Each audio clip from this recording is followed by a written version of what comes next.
So, good afternoon, everyone. Wow, that's quite loud. And thank you to Stephanie for that introduction. So, I want to talk to you about better content by design, presumably rather than by accident. I wasn't quite so sure about that. So, what I want to do is share with you experiences that we've had recently in taking something very heavy, something very text-heavy, it's a loud pop, something very text-heavy, and making that interesting, engaging, and accessible to the users. But this, the thing that we happen to have, and I don't want to focus on the project too much, but focus on what we actually did. So we happen to have a very text-heavy website that came, that had very authoritative, very accurate information, but it needed to be turned for a particular user group into something that's engaging, is enlivening, and quite interesting. But it doesn't have to be a website, it can be a book, it can be a manual, it could be a textbook, it could be anything. So to turn it into something that's going to be pretty amazing for the user, you need to design better content. And that's very easy to say, right? So you design better content. Great, good, we can all go home now. Right, clearly not. So what I want to do is take you through a few things. I want to show you some examples as well, so it's not just me talking all the time. I'm going to take you through a bit about process, a little bit about stakeholders, a little bit about a different approach to doing e-learning or online learning, look at the audience, look at the treatments we use, and then finally give you some hints and tips. So, we'll start off with process. I pressed the wrong button. By process, if we say e-learning process, the first thing that people think of is probably the ADDIE model, right? I'm not talking about that. This is not about an instructional design or a methodology. This is about the process of taking content. How do you get that massive amount of content down into chunks that are easily usable? Now, the first thing that you need to do is discover your content in its entirety. So how do you do that? The easiest way to do it is to start writing headings and then start writing subheadings. And you put this into a matrix, okay? This is probably not news to you at the moment, but you have to be very intentional about doing this. So you put this into a matrix, and it's a spreadsheet, and it's whatever it is, it's not that engaging, but what you're doing is you're writing out your topics and you're writing out your subtopics under that, and you're putting a sentence under each one. So you're describing your subtopics and you're describing your topics. And with that, you go to your stakeholders, and I'll look at the stakeholders in a second. From that, you then create a brief. How many of you use briefs in your e-learning creation? So some of you, quite a few of you use briefs, great. So a brief, from my point of view, is a one-page document that sets out exactly what the subtopic is that you're going to create. We're not talking about creating a big e-learning course here, we're talking about making the content that we have manageable and digestible. So each content piece must be quite small, so it can fit onto a one-page piece of paper, or online thing, Word document. So, and that brief needs to set out at each step what the content is and how that content flows through. Now, the great thing about that is it allows you to do something quite intelligent. You can start mapping your content onto your business processes. You can start mapping your content onto the pain points. And because you're taking briefs back to your stakeholders, again, which I'll talk about in a second, then you're getting your content ratified all the way through. Because what often happens is that we take our original content, someone dumps the book on your desk, and we take that and say, right, okay, so I'll look through that, I'll create my script, I'll create my e-learning thing from it, and the first thing that the user sees maybe is a script, or maybe it's actually a piece of e-learning that we've produced from this content. They haven't had any feedback into that, they haven't had any input into that, and so that makes it quite hard for them to feel part of the process, and means they're probably going to push back. So mapping it onto, using the briefs to map onto particular pain points that your stakeholders have, and particular business processes that your stakeholders have, is something that's going to be really effective in getting this massive piece of content into manageable chunks. Okay, so next let's talk about stakeholders. Stakeholders are probably the biggest challenge that we have. They're people who give us things to do.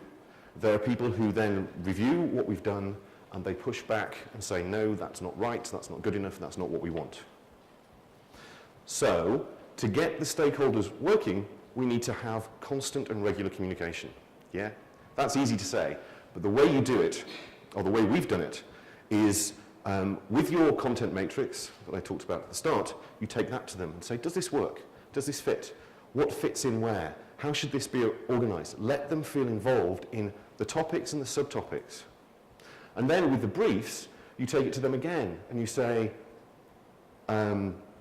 does this fit? Does this flow? Is this correct? And you can take this to as many stakeholders as you like. The last time we did this, we had over 600 stakeholders from around the country. And we went through this process with them, taking them through line by line each thing in the briefs. We got them in a room and we sat down with them and we spent days going through briefs with them to make sure that when we start producing content that's nicely chunked, then we know it's going to be right. So with your stakeholders doing it that way as well, you get a chance to, they get a chance to feed in. And then you get them to have key reviewers so that you're not always dealing with all your stakeholders, and you can set and manage their expectations. So how many people use a stakeholder expectation pack, welcome pack? Anyone use that? No one uses that. Okay, so having a stakeholder engagement pack, what you're doing is you're telling them exactly what it is that you want them to review. So how many of, I'll just try and get some hands up on this one, how many of us have had the experience of going to stakeholders and they give us feedback on stuff that we didn't want them to give us feedback on? Yeah? So if you give them a pack, if you walk them through exactly what it is they should be looking at, like, I don't care about the grammar, I want to know if the content is right. We will do the QA and fix the grammar later. The visuals aren't your thing, the visuals are my thing. You just talk about the content. You review the content. So having a welcome pack, tip number 1, is going to help. And also, with the welcome pack, it allows you to agree a really consistent look and feel in advance of the learning that's coming. Okay, so that's the boring bit, the process and the stakeholders. What I want to suggest is the next thing we need to think about if turning dry content into something very interesting is to look at, perhaps, using video. If we all groan, I don't necessarily mean someone talking to a camera. Okay? It can mean that, but it means animation, it means any other form that is not traditional e-learning. Okay? Video, as we know, is quite powerful. I learnt how to deliver a baby from YouTube. Nearly. I learnt enough so that I had confidence that if I had to deliver a baby, I could deliver a baby from a video, from someone who has been there and who's done that, talking about that experience. But there's concerns about video. We're in an online learning age. Interactivity is key, right? Video is a passive experience. Now, it doesn't have to be a passive experience, but very often it's a passive experience. So the other, the thing about that is that video doesn't need to be passive if it's only 3 minutes long or 5 minutes long. I think the optimal time, if you're going to use any kind of video, is between 3 and 8 minutes, so that you're giving the users a chance to consume the content quite easily without getting bored. It's an easy investment of time for the user, whoever your user is. So if I said to someone, okay, you need to watch, or you need to go through this piece of e-learning on health and safety, and it's half an hour long, everyone hates you. No one wants to do that. But if you say, do you know what, there's three-minute videos on health and safety, watch them whenever you like, it's fine, then that's a much easier investment of time. The other thing about video, another thing about video is that with animation, you can activate the brain a bit better by using audio and visuals at the same time that complement each other. And then, and the example I'm just about to show you, it gives you a chance to tell your users something from someone who's done it. So we produced a set of case studies videos, and the one I'm going to show you is about how networking helped this lady in her business. Now, I must warn you, there are pictures of people's feet being nibbled by fish in this one, so if you're a little bit squeamish about that, then you might want to look away now. So, give me a second.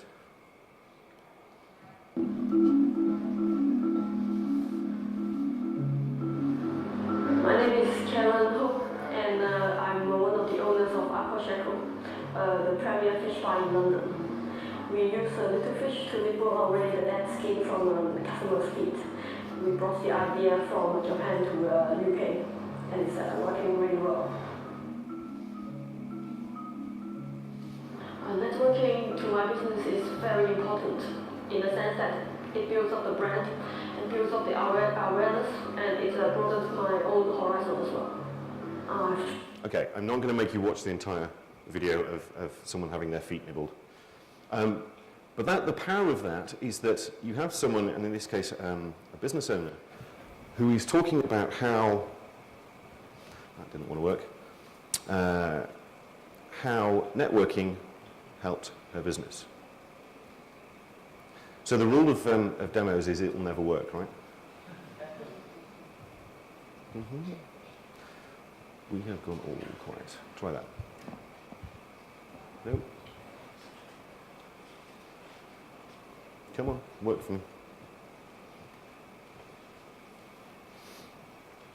Talk amongst yourselves. Can I switch the screens? Anyone? Okay, doesn't matter. I can carry on. Okay, so the next video I'll show you, see this, is an animation. It's about how this is about exporting and about how you can export. But this is a particular type of animation. It's a 3-minute short, what we call jump start, video graphics, animation, and it's a nice, easy, effective way to get across some quite difficult technical information. If your business is ready to export, there are many overseas markets to target. This can help your business to grow by expanding your market, increasing turnover, and having more than just a local market to rely on. But to do this costs time and money and needs to be carefully planned to ensure success. We'll show you what to check to see if your business is ready to export. Okay, so you get the idea of that. And apologies, I think we're going to have to go without slides. So if you just bear with me a little bit, where are we? Here.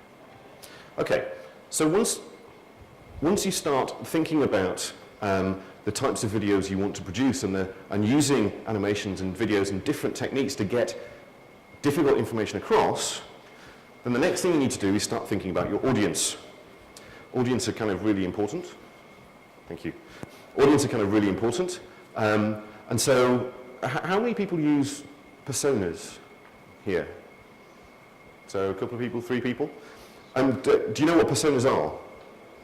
Shaking heads, not to say. Okay, so a persona is when you create a fictional character, you give them a picture, you give them a name, you give them a backstory, and they are a typical user of your materials, or the typical audience that you're going to use. So that persona could be, the example that I don't have here, could be Frank, who was the bus lorry driver. Do we have Frank coming back? No? Frank, who was the bus lorry driver. Now, the thing about Frank is that he has a haulage company. He has... It's all right, don't worry. Don't worry, it's fine. Let me just... Okay, I now have no slides. Brilliant. So Frank was a haulage driver, and he has a backstory about everything to do with Frank. Now, with Frank, everything we produce then means that we can think about Frank when we're producing it. So if you have a persona, if you have a range of personas across all your user types, then that will help you to think about your users and how you're going to affect them. Will this piece of learning help Frank do what we want Frank to do? Will it help him perform in a better way? Will it help him do the things that are going to work for him? Now, the other thing about your audience is you need to start giving stuff to them how they need it. You give it to them when they need it and in a way that they want to consume it. So that means that if we're used to doing e-learning, which is kind of a little bit normal, I was going to say dull then, but I've got to be careful about that, which can be a little bit dull, then if we're going to deliver e-learning, is that the most appropriate way to get information across to my user? Is that something that my user is going to really resonate with and really work with?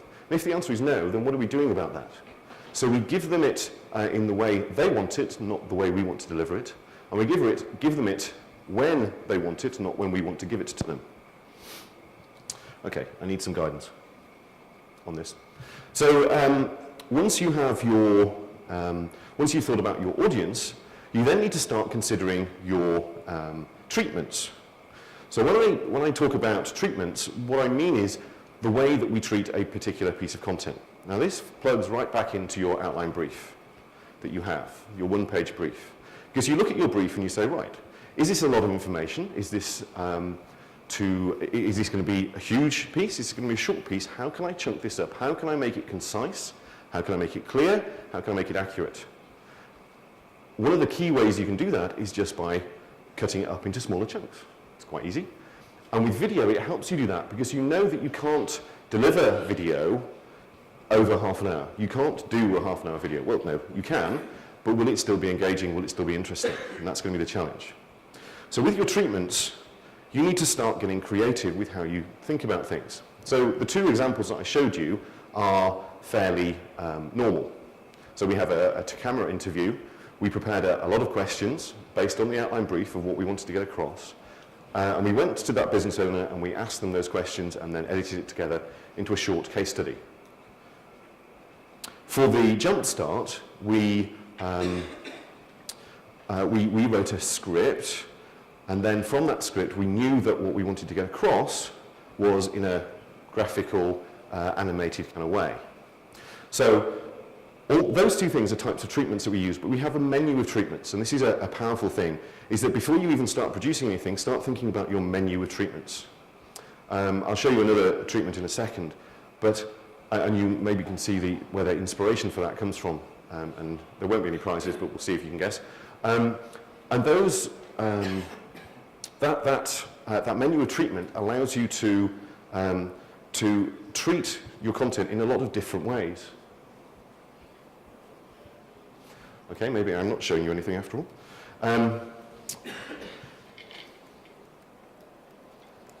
So it allows you to treat your content in a lot of different ways. To get to that level of treatments, then you think about what it is your audience want. You think about, you look for some inspiration from somewhere. So where are you going to get inspiration from? Well, I said YouTube. I said, and that's a good place to start. Thinking about how other people do whatever it is that you want them to do. TV is a really good source of inspiration. Other people's e-learning. Outside, books are a good source of inspiration, believe it or not. We can still use those paper things. Anything that gives you a different perspective, I mean, from what Edward de Bono was saying this morning, anything that gives you a different perspective can help you build your ideas for your different treatments. And then you start refining it. And you start thinking, well, how does this apply in my situation? How can I make this work in my situation? And then you start trusting your creative team to help you with this idea. I can't stress that enough, how if you have a creative team, if you have a team around you of people that you can talk to, then use them and use their ideas, but have an authority. Have one person who can say yes or no. Right? Good design doesn't happen by committee. Good design happens by someone saying, do you know what, this is the way we're going to do it. With all the other inputs, this is the way we're going to go forward. And then, at the end of that, be prepared to tweak. Be prepared to refine whatever it is that you come out with, and go through an iterative process of designing new treatments, new ways around. Okay, so I want to show you something that I call a big picture. And I'll go through this fairly quickly. If your business has a strong brand, you'll find it easier to compete with rival businesses. We're going to walk you through why having a clear brand is good for business, and how to build and manage your brand as your business develops. Any business can benefit from building a brand. An effective brand can add value to your... Okay, so you can see how that kind of flows through, and I'll just scrub through this. And it's going along, and it's building, and it's talking you through the process about building your brand, the things you need to do, the things you need to consider. And this can apply to anything. I think the power of this one, though, is when we get close to the end. It's also important to think about changes you might need to make as your business develops. So, building a strong brand takes time, and you'll need to manage and improve it as your business grows. Just make sure your brand... I won't make you listen to the end of making sure your brand, what you do with your brand. But what that's done is it's walked you through the brand, and then it's zoomed out to the big picture that you can then take away, put on your office wall, put on any surface you like, to see the entire process in its entirety. Okay, now, anyone got any ideas of where the inspiration for that came from? Prezi? No, not quite. RSA Animate. I don't know if you've heard of them. Look them up. They do a great piece for Sir Ken Robinson. They take conference presentations and they illustrate it as they're going along. So what we did for that was, I used that as the starting point, but then that was a little bit busy. There was a hand on there. It was very sort of tight and close together. And so we separated it out a bit. We expanded it a bit. We made it a little bit cleaner. We removed the hand doing, but still had the animation coming in. And then we made it very easily accessible afterwards. So these things, these big pictures are about 8 minutes long, and they, in a really interesting, engaging way, walk you through the whole process. Now, that comes to a really interesting point about the audio voiceover, okay, and scripting. How many of you have written, how many of you are instructional designers or writers? Okay, quite a number. So how many of you have written to be read out? Okay, so some of you have, some of you haven't, okay. Now, that could be, it sounds really easy, right? It sounds really easy to write in a very conversational, very engaging, very natural way. But it's actually very hard to write conversationally, and you need to go through a number of iterations of being able to do that. But once you do it, this is entirely scripted, and this was scripted by writers who we took through that process of being able to write in a conversational, easy way. I'll try and stop that doing that. And doing that means that because it's audio driven, it's natural. It feels like there's a flow. It feels like it works as a whole piece in its entirety. Okay, so bringing it back together, and apologies for the technical hitches that we've had, and please bear with me on that. So bringing it back together, back to some practical hints and tips that we can use for dealing with stakeholders, for writing, for scripting. Dealing with stakeholders, the first one is meet them and meet them often face to face and get them to input in, right? But don't let them drive. Get them to input in. One of the biggest problems with doing anything video-wise with any set of stakeholders is they try and go all Spielberg on you. And they try and force you to, like, no, edit there, that's much better. I once did a course on filming, they say, and I know how to do this. Right? Don't let them, but let them input. If you're doing audio, if you're writing a script for audio, then give your script to someone else and make them read it back to you.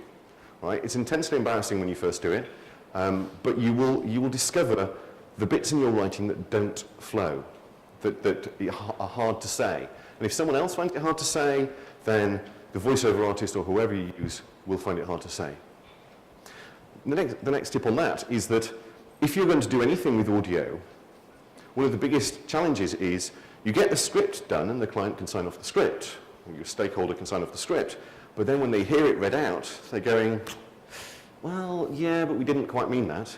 And if you spent time, effort, and money going into getting a professional voiceover artist to come and do it, you're wasting that money because you need to redo. So, very simple text-to-speech stuff works, or even just getting a member of your team to come and read it out.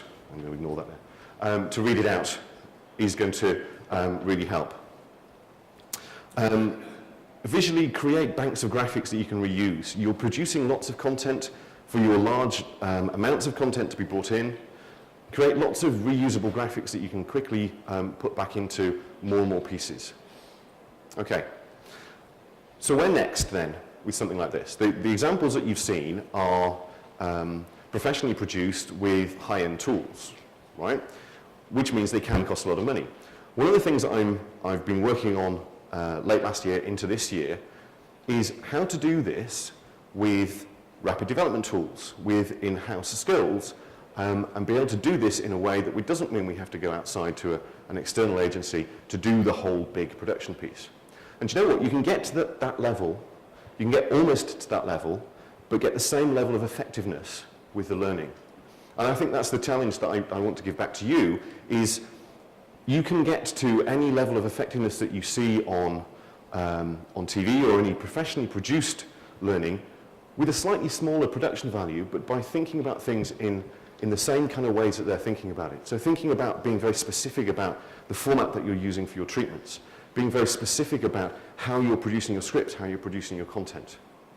And you can get to that level, I can now prove that we can get to that level, and you can really make that difference for the users. So we've about 3 minutes to go. Thank you very much. Are there any questions?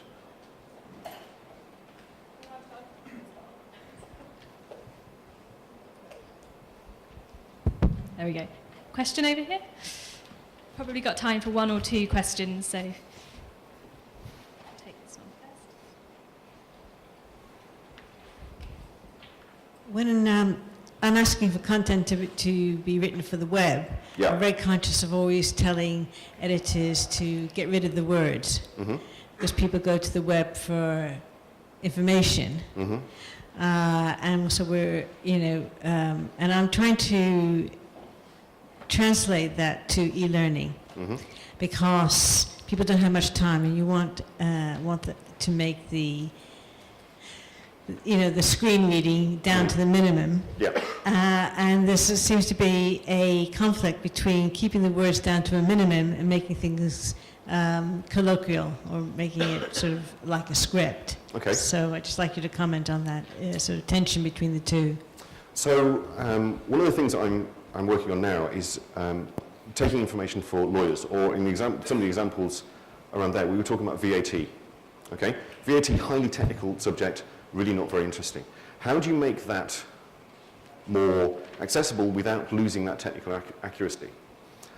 I think the key is, and apologies if I'm not quite answering your question here, but I think the key is the tone that you use, the conversational tone.